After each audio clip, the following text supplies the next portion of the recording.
اعوذ باللہ من الشیطان الرجیم بسم اللہ الرحمن الرحیم السلام علیکم ورحمۃ اللہ وبرکاتہ۔ ایمان کی طاقت، ایمان کا لیول جیسے جیسے ہمارے اندر بڑھتا ہے، ہمارے اندر کی طاقت جو ہوتی ہے وہ اتنی ہی بڑھتی جاتی ہے۔ ایمان انسان کو جرأت دیتا ہے، ہمت دیتا ہے، نیکیوں کے، اچھائی کے بڑے بڑے کام کرنا آسان ہو جاتا ہے۔ ایمان ہو تو بڑے بڑے چیلنجز بھی انسان کو چھوٹے لگنے لگتے ہیں۔ اگر ایمان نہ ہو تو صبح کے ٹائم فجر میں اٹھنا بھی مشکل ہو جاتا ہے۔ اگر ایمان نہ ہو تو مرد کے لیے داڑھی کے 4 بار رکھنا مشکل ہو جاتا ہے۔ اگر یہی ایمان کمزور ہو تو عورت کو خود کو ڈھانپنا مشکل ہو جاتا ہے۔ لیکن اگر یہی ایمان انسان کا مضبوط ہو تو انسان اس راستے میں اپنی جان بھی قربان کرنے سے نہیں ڈرتا۔ تو اگر ہمارے اندر ایمان مضبوط ہوگا تو باہر والے کام ہمیں مشکل نہیں لگیں گے۔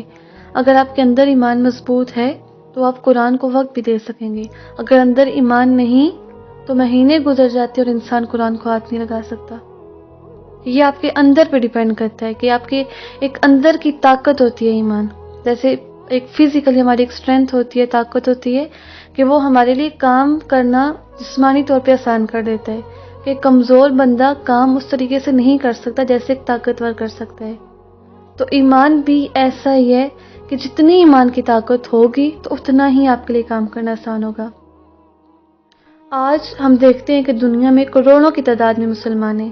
ہم سب کو پتہ ہے نماز فرض ہے، عبادت، سجدہ اللہ کے لیے، ارکان اسلام سب کچھ ہمیں پتہ ہوتا ہے، شرک کے بارے میں ہمیں پتہ ہے۔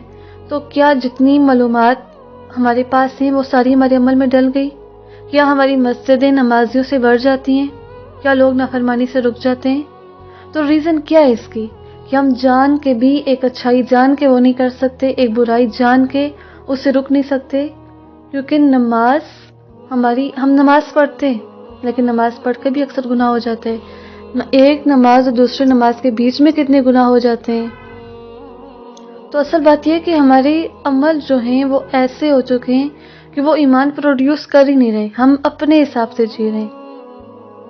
ہمارے عمل میں وہ محبت ہی نہیں رہی، ہماری نمازوں میں وہ خشوع و خضوع ہی نہیں رہا جو ہمیں برائیوں سے روکے، ہمارے اندر وہ اخلاص ہی نہیں رہا کہ جو ہمیں برائیوں سے روکے، ہمارے اندر وہ ایمان ہی نہیں رہا جو ہمیں قوت دے اچھائی کرنے کی۔ تو ایمان کا ہمیں فکر کرنی ہے۔ آج ہنگامی بنیادوں پر جس چیز کی ہمیں فکر کرنی ہے وہ ایمان ہے، کہ کیا میری زندگی ایمان والی ہے۔ چیک کرنا ہے کہ میری زندگی میں ایمان ہے، اور یقین مانے ایمان انسان کو بہت گہرا سکون دیتا ہے۔ چیک کرنے کہ کیا میرے اندر سکون ہے۔ زندگی میں اپ ڈاؤن، لڑائی جھگڑے، دکھ، بیماری، یہ سب پارٹ آف لائف ہے، یہ نیچرل ہے، یہ سب کچھ آئے گا۔ لیکن ان سب کے ہونے کے باوجود بھی انسان کے اندر ان حالات میں بھی ایک سکون رہتا ہے۔ ایمان آپ کے اندر کا سکون ہے، ایک تاثیر رکھتا ہے ایمان، کہ باہر اگر جنگ بھی لگی ہو لیکن اندر سکون ہوتا ہے۔ میدان جنگ میں لوگوں کو جانوں کا خوف پڑا ہوتا اور مومنوں کے دل سکون سے بھرے ہوتے تھے۔ تو دیکھیں، اپنے اندر اپنا جائزہ لیں، محاسبہ کریں کہ کتنا ایمان ہے مجھ میں۔ اور اگر میں دیکھوں تو میں کہتی ہوں کہ الحمدللہ اللہ نے ایمان دے کے رلنے سے بچا لیے، کہ بغیر ایمان کے انسان کی زندگی بے مقصد ہے۔ ایمان دولت ہے، ایک بہت بڑی دولت ہے، انسان کے اندر کی بھوک کو ختم کرتی ہے، اندر ایک سکون دیتی ہے، ایک خوبصورت زندگی ہے ایمان والی۔ جب ہمارے اندر دنیا سے زیادہ فکر آخرت کی ہوگی، لوگوں سے زیادہ فکر اللہ کی ہوگی، جب ہم دنیا سے زیادہ آخرت کو ترجیح دیں گے تو وہاں ہمارا ایمان بھی گرو کرے گا۔ جب ہمیں فکر ہوگی کہ ہم نے اللہ کی طرف لوٹ کے جانا ہے اور کیا جواب دینا ہے اللہ کو، کیا بتائیں گے اللہ کو کہ ہم کس کے لیے زندگی گزار کے آئیں، تو تب ہمارے اندر کا ایمان کا لیول بھی گرو کرے گا۔ نبی کریم صلی اللہ علیہ وسلم اور صحابہ کرام رضی اللہ عنہم اجمعین کی زندگیاں دیکھیں، ان کے غم دیکھیں، ان کے دکھ تکلیف دیکھیں، لیکن اس کے باوجود وہ ایمان سے نہیں ہٹے۔ ہمارا آج کا ایمان اتنا کمزور ہے، اگر کوئی مشکل آ گئی تو ہم کیا کہتے ہیں، وہ کام ہی چھوڑ دو، لیکن وہ اتنی مشکلات ہو کے بھی ایمان سے نہیں ہٹے۔ حضرت بلال حبشی، حضرت سمیہ، حضرت عمار بن یاسر کا ایک پورا خاندان تھا۔ نبی کریم صلی اللہ علیہ وسلم وہاں سے گزرے اور ان کو دیکھا کہ ابو جہل نے ان کو ریت پہ لٹایا ہوا ہے، اور آپ نے جب انہیں دیکھا تو یہ نہیں کہا کہ ایمان چھوڑ دو، یعنی کہ آپ گزرتے تھے ان کے پاس سے، ان کو تکلیف دے رہا تھا ابو جہل ان کے ایمان کی وجہ سے، لیکن آپ نے انہیں دیکھ کے ان پہ ترس نہیں کھایا کہ یہ تم پہ ظلم کرے، چلو تم چھوڑ دو ایمان. نہیں، کہ ایمان ہو تو یہ ساری غم، یہ تکلیفیں انسان برداشت کر لیتے ہیں، لیکن جو ایک دفعہ ایمان کی لذت چکھ لے تو وہ کبھی اس راستے سے پھر پیچھے نہیں ہٹ سکتا. ان لوگوں کو پتہ چل گیا تھا اس چیز کا، ان لوگوں کو احساس تھا، صحابہ اکرام کو پتہ تھا کہ سب سے قیمتی چیز ایمان ہے. ان کو اپنی جان دیتے ہوئے، اپنے مال دیتے ہوئے، اپنی اولاد قربان کرتے ہوئے انہیں چوٹ نہیں پڑتی تھی، انہیں پتہ تھا کہ یہی چیز سب سے قیمتی ہے. اور آج کے دور میں ہم نے اس چیز کو، اس کی قیمت کو نہیں سمجھا ہوا، ہمیں معلوم نہیں کہ ایمان کی کیا قیمت ہے. آج جو سب سے زیادہ خطرے میں ہماری چیز ہے نا، وہ ایمان ہے. جس کی سب سے زیادہ حفاظت کرنی ہے وہ ایمان ہے. اور یاد رکھیں، ہم سے بھی کئی گنا بڑھ کے ہماری نسلوں کو اس چیز کی ضرورت ہے کہ ہم میں اگر ایمان مضبوط ہوگا تو وہ ان میں جائے گا، اگر ماں کا ایمان مضبوط ہوگا تو اولاد میں جائے گا. تو خود ایک چیز کی قیمت کو خود سمجھے، کیونکہ انسان کی فطرت ہے کہ جو چیز وہ خود اپنے لیے قیمتی سمجھتا ہے وہ اپنی اولاد کے لیے وہ ضرور چاہتا ہے، وہ اپنے گھر والوں کے لیے وہ چیز ضرور چاہتا ہے. جیسے حضرت ابراہیم علیہ السلام، انہیں پتا تھا دین کی کیا اہمیت ہے، انہیں پتا تھا اسلام کی کیا اہمیت ہے. تو جب وہ اس دنیا سے جا رہے تھے تو جاتے انہوں نے کیا وصیت کی اپنی اولاد کو؟ یہ نہیں کہا کہ تمہارے اس میں اتنا مال، اتنا مال، اتنا مال اور یہ چیزیں کیا کریں کہ میرے بعد تم کس دین پہ قائم رہو گے. یہ پوچھ، ان کے دین کی فکر، ان کے ایمان کی فکر، ان کو بتا رہے ہیں کہ اصل چیز کیا ہے، اہمیت بتا رہے ہیں.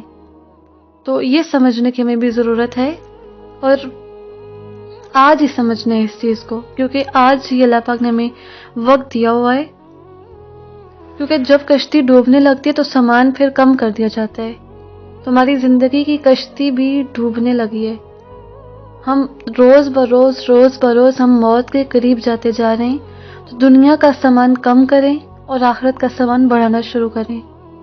ملک الموت کے آنے سے پہلے کشتی دنیا کے سامان کی ہلکی کر لیں کہ یہ چیزیں ہمیں وہاں نہیں بچا سکیں گی.